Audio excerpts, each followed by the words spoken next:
Shalom, shalom à tous.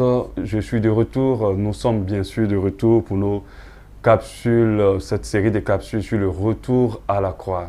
J'enregistre par la grâce de Dieu de cette capsule, deux capsules qui, je suis sûr, nous fera du bien. Ce sont des pensées que le Seigneur m'a données par rapport au retour à la croix.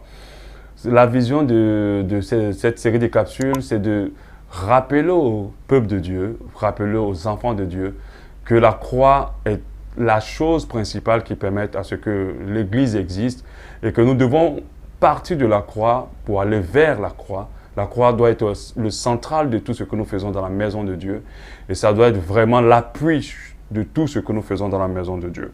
Aujourd'hui, nous allons aborder une capsule, comme je l'ai dit tout à l'heure, qui nous fera du bien. Le thème de cette capsule, c'est la couronne ou le trophée. La couronne ou le trophée, c'est-à-dire le choix entre la couronne ou le trophée, ou le choix entre le trophée ou la couronne. Donc, avec l'aide du Saint-Esprit, nous allons comprendre qu'est-ce que Dieu veut nous transmettre dans cette pensée. Donc, récemment, Dieu me parlait un peu de la profondeur du verset de Romains 8, 37. Et un célèbre verset que nous connaissons, c'est de mais dans toutes ces choses, nous sommes plus que vainqueurs par celui qui nous a aimés. Nous sommes plus que vainqueurs par celui qui nous a aimés. Je me rends compte que ce verset est utilisé dans énormément de messages et beaucoup de chansons où on dit « je suis plus que vainqueur, je suis plus que vainqueur ». Et plein de messages où on dit « tu es plus que vainqueur » et ainsi de suite. Mais en même temps, je réalise que le sens véritable de ce verset du « plus que vainqueur » n'est pas réellement ce qui est exploité, ce qui est compris. Quand les chrétiens parlent de victoire, de plus que vainqueur, ils font beaucoup plus allusion à la victoire sur des maladies, sur les problèmes, sur les ennemis, sur les circonstances difficiles, les manquements, les attaques mystiques. Ils font vraiment allusion à la victoire sur les choses qui concernent que les choses de la terre. Pourtant, le genre de victoire qui fait que Christ nous qualifie de plus que vainqueurs parce qu'il nous a aimés, ce n'est pas cette victoire-là dont on parle. Cette victoire dont Christ est en train de parler, qui émane de la croix de Golgotha, n'est pas cette victoire-là dont plusieurs chrétiens pensent que c'est ce qu'il faut. La couronne ou le trophée sont deux types de récompenses qu'on obtient après une victoire. Par exemple, la couronne pour les Miss, le trophée par exemple pour les footballeurs. On a le cas quand une équipe de football gagne la coupe, on lui donne un trophée pour les footballeurs. C'est deux types d'objets honorifiques, c'est-à-dire qui apportent de l'honneur à ceux qui gagnent. Et en général, sont en général de très grande valeur, en diamant, en bronze, en argent. Ils ont beaucoup de valeur. Après un match, un concours, un combat, une course, on peut les obtenir. Le Seigneur, selon ce que le Seigneur m'en a parlé, la couronne et le trophée sont deux types de récompenses recherchées par les chrétiens d'aujourd'hui, mais deux types de récompenses qui se distinguent par des particularités que nous allons voir ensemble dans cette capsule. Est-ce que tu veux une couronne? Est-ce que tu veux un trophée? Ou tu veux des trophées? Donc, commençons déjà par parler du trophée. Dans le dictionnaire, c'est un objet attestant une victoire, un succès. C'est une récompense sous forme de coupe généralement remise pour récompenser des vainqueurs lors d'une compétition sportive ou artistique. Nous remportons des trophées quand nous gagnons, quand nous avons le succès, quand nous réussissons. Le Saint-Esprit me faisait comprendre que les trophées sont recherchés par énormément de personnes, énormément de chrétiens dans ce monde et même aussi par les non-chrétiens. Ils représentent des victoires sur terre. On va avoir une belle femme c'est un trophée. Un bon mari, c'est aussi un trophée. Une bonne maison, une belle voiture, c'est un trophée. De beaux enfants, le travail, la construction d'une maison, le succès, le grand ministère aussi, c'est parfois un trophée. La popularité, la renommée, la victoire sportive, le concours, les diplômes, les certificats, la reconnaissance, l'honneur et beaucoup de choses que nous obtenons après qui sont censées nous apporter de la valeur sont des trophées.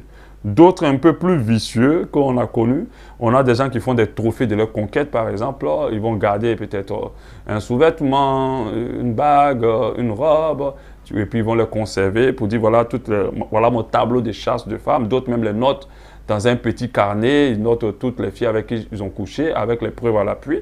Ce sont des trophées pour montrer que c'est des vrais hommes, c'est des vrais gars. Et on verra des trophées comme des têtes de cerf ou des têtes de lion, des têtes de bison dans des maisons où les gens les accrochent sur des murs. Cela symbolise qu'ils sont des très bons chasseurs. Cela symbolise qu'ils sont des personnes très fortes plutôt. Et puis on a des trophées, des diplômes sur les murs des bureaux d'un avocat et tout le reste. Cela va symboliser qu'il a eu une très belle carrière. Donc, les trophées sont recherchés par beaucoup de personnes. Ils apportent la gloire principalement à l'homme. Ils élèvent l'homme dans le monde. Ils glorifient celui ou celle qui les obtient. Et le trophée est une preuve de fierté. Après notre effort, après notre victoire, après notre compétence, c'est une preuve de fierté. Il est la preuve devant tous que nous sommes exceptionnels, que nous sommes forts, que nous sommes beaux, nous sommes intelligents, que nous sommes riches, que nous méritons l'honneur, que nous sommes impressionnants, nous sommes belles. Ça, c'est le but du trophée. Et voilà ce que le monde entier recherche, ce que les chrétiens, certains chrétiens, un grand nombre de chrétiens recherchent.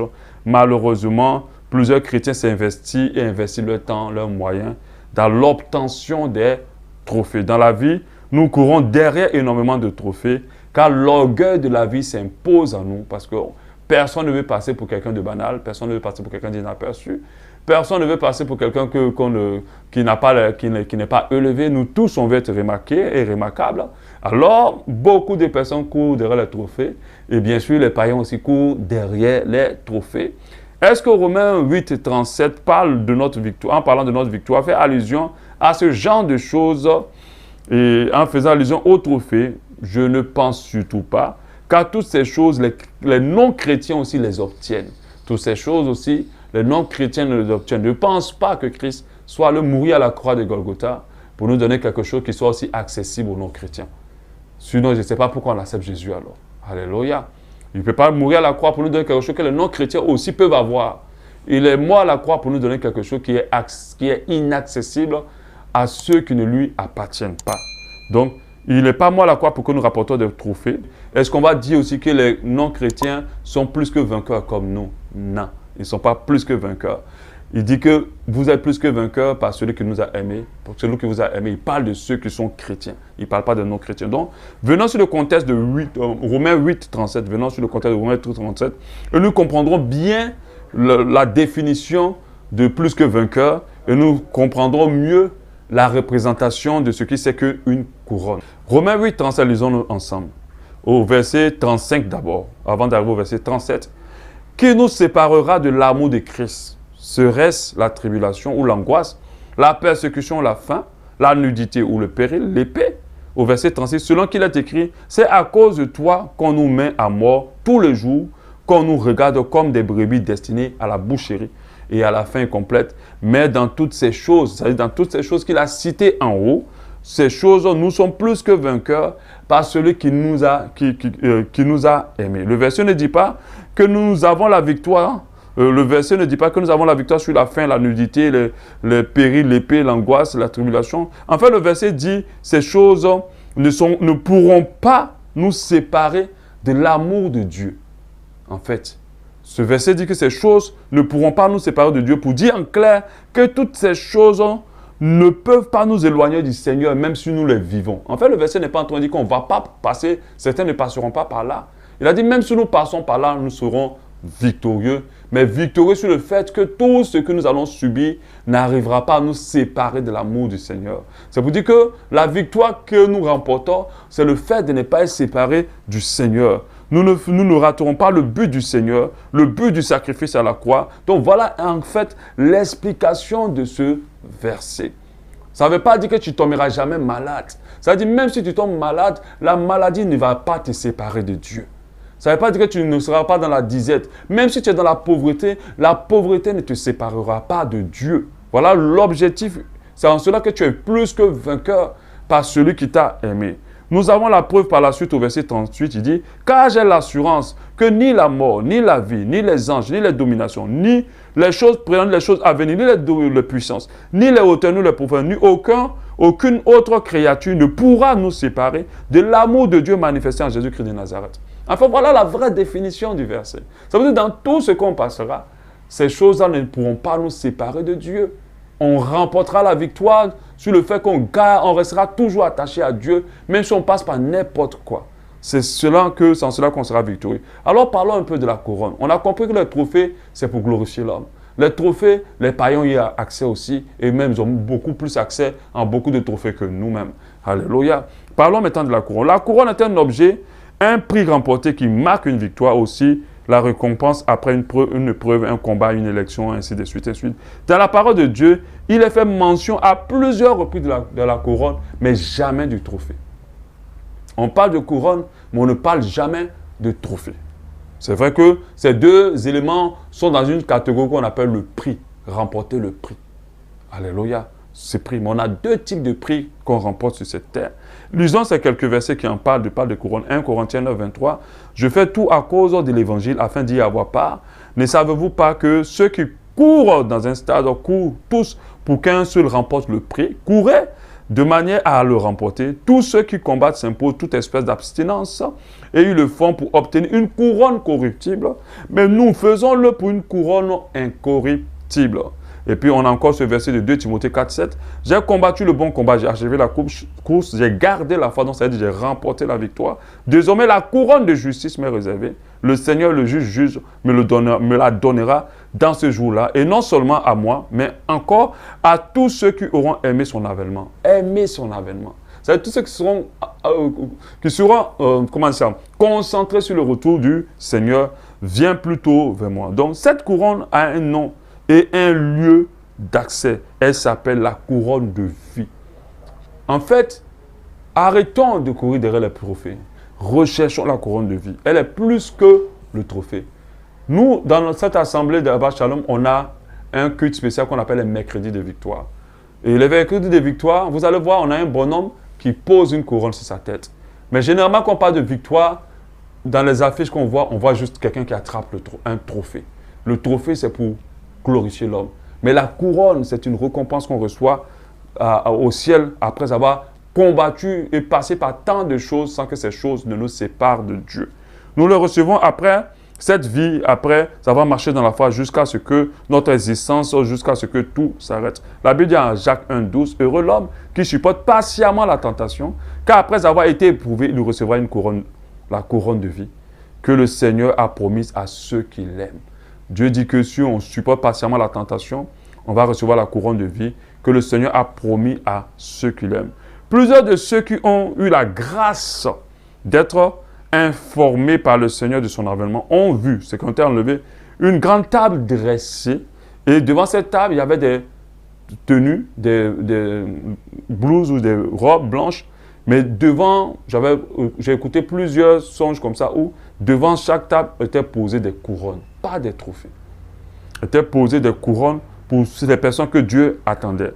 1 Pierre 5, 4 nous dit, « Et lorsque le souverain pasteur paraîtra, vous obtiendrez la couronne incorruptible de gloire. » Vous obtiendrez la couronne incorruptible de gloire. Apocalypse 3, 11 nous dit, « Je viens bientôt, retiens ce que tu as, afin que personne ne te prenne ta couronne. » Dieu s'en fout. Bon, je n'ai pas dit s'en fout, mais le plus important pour Dieu, ce n'est pas les trophées que nous voulons. Il veut que nous ayons la couronne. Alléluia. C'est le plus important qu'on appelle, il veut que nous ayons la couronne de vie. C'est très important. Investissons-nous alors à remporter la couronne de vie dans le ciel et non des trophées sur la terre qui sont éphémères et poursuivis du vent. On a vu des grands athlètes mourir avec des champs entiers remplis de trophées. Mais ils ne peuvent pas partir avec. Ces trophées ne seront pas reconnus dans le ciel. Ils lui ont servi seulement que sur la terre et pas plus. Mais une couronne sera valorisée dans le ciel. La couronne de vie a plus de valeur que tout de trophée au nom de Jésus. Alors j'aimerais dire à quelqu'un, fais ton choix entre ta couronne, la couronne de vie, et les trophées dans ce monde. Alléluia. Quelqu'un va me dire, je veux les deux. Je dirais qu'il faut que la couronne soit alors prioritaire dans ta vie. Alléluia. Je n'ai pas dit que Dieu ne nous donne pas des trophées. Il nous donne accès aux trophées, mais il faut premièrement mettre l'accent sur la couronne. Alléluia. Tu dois veiller là-dessus afin qu'à la fin, tu ne rates pas la couronne de vie. Voilà, nous avons fini pour Retour à la croix de cette capsule. J'espère avoir mieux transmis la pensée du Seigneur et que j'ai bousculé ton cœur pour que tu recherches la couronne et non pas les trophées. Que Dieu te bénisse. Je te souhaite plutôt de passer une excellente semaine avec Jésus-Christ de Nazareth. Amen.